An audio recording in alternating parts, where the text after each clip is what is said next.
Hey there, this is Dave from Crosswind Nature. So, I have a really cool video to show you today, and it's filmed on the DJI Mavic 3 Classic. So this guy is an incredible drone. I've loved upgrading to this. I started with the Mini 2, and that was an amazing drone, and I upgraded to the DJI Air 2S.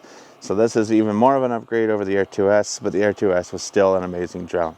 So this guy has some amazing battery life for 42 minutes or so in the air.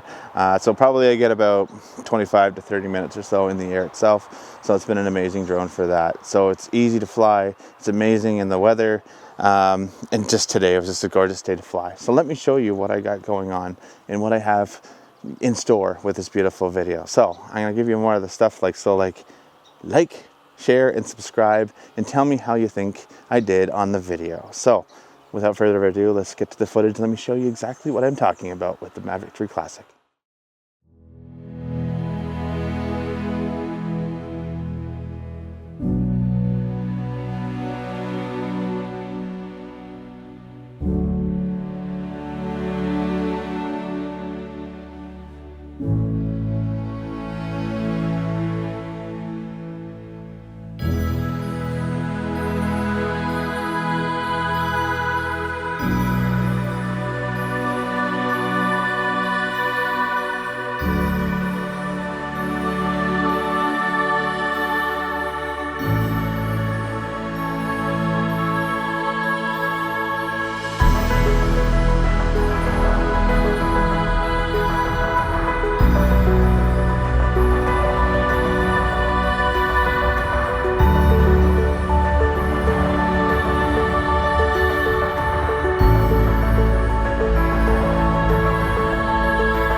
So there you have it, the Mavic 3 Classic. Got some gorgeous video out of it, and the D-Log color, and then the color grading on top of it with some LUTs has been, I love editing with this drone. It makes things so much easier and a lot better. So I'll see you on the next one, and please like, share, and subscribe, and let me know in the comments how you like this video.